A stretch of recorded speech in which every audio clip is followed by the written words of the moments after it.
Furlough Fridays at public schools could be over soon thanks to a tentative agreement reached Tuesday by the Department of Education, Board of Education, and the Teachers Union, HSTA. But it needs the support of Governor Linda Lingle. The BOE's plan will use $92 million to eliminate 4 of the remaining furlough days this school year and all 17 next school year. That's $30 million more than the governor had said she would set aside, and her office says the agreement is too expensive. She actually came out with another plan on Tuesday. Lingo also says she would not release any money unless the legislature approved the constitutional amendment to let voters determine if the next governor should appoint the school superintendent. And joining us this morning to talk about the deal and all of the issues surrounding it is Okabe. He's the president of the Teachers Union, HSTA. And Mr. Okabe, thanks so much for being back on the show. Really appreciate it. Thank you for having me. Well, first of all, let's talk about this tentative agreement. And I think one of the most important things to the teachers union was the fact that the schools were fully staffed. And that's something where your plan differs from the governor's new plan and plans from before.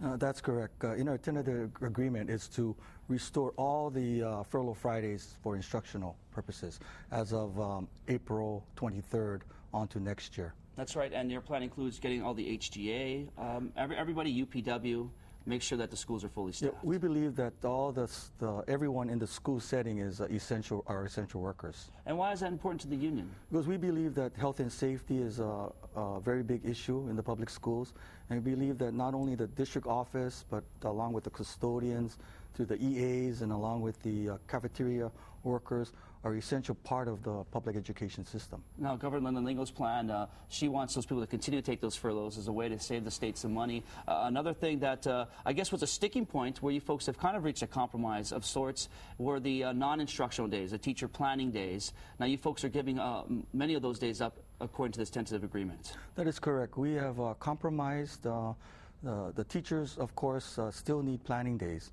and non-instructional days.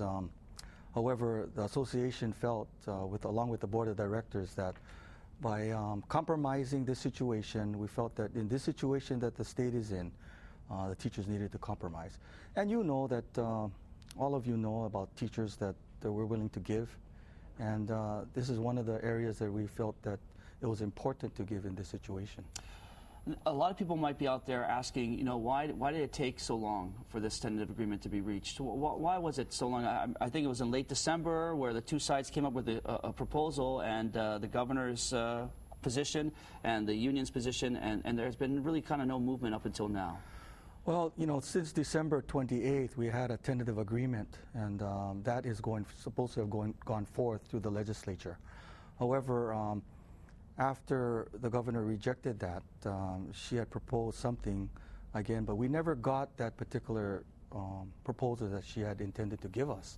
So even yesterday when she proposed this other plan, we did not receive that.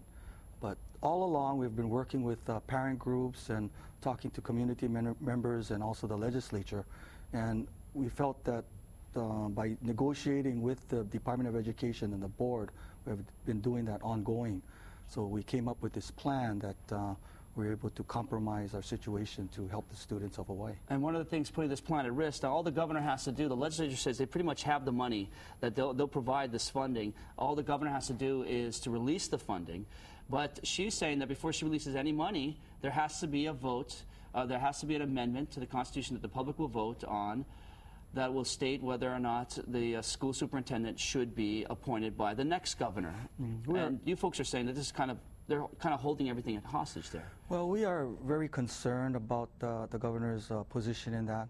I mean, there's two separate issues.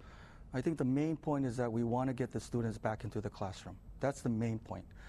As far as trying to get the superintendent appointed by the governor, that's the people to decide. That's the rights of the individual citizens to decide what they want to do. I think the citizens has a voice in this particular matter, and it has always been the voice of the Department of Education and the Board of Education, especially the board, to hire the superintendent.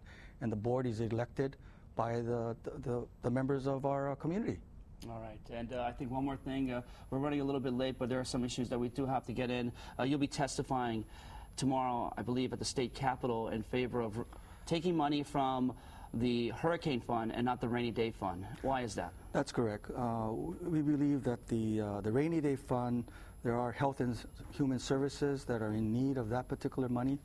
We believe that the the HSTA for the Hurricane Relief Fund will be the best avenue to address the needs at this time for the funding for public education. And that's because the money out of the rainy day fund goes from our social services, and that's correct. why the teachers don't want to touch that. Where is HSTA's position as far as the GET tax increase? A lot of unions and organizations that for social services say, you know, we need this increase in taxes. What's HSTA's position on that? Well, I think a temporary GET tax for all public service is important, not only for public education, for all the other public services that provide service to our community. That is important. So a temporary one for just this 2 years is important for us. All right. Will Okabe, he is the president of HSTA, the teachers union, which has just reached a tentative agreement to end furlough Fridays at public schools. Sir, once again, thanks for joining us. Really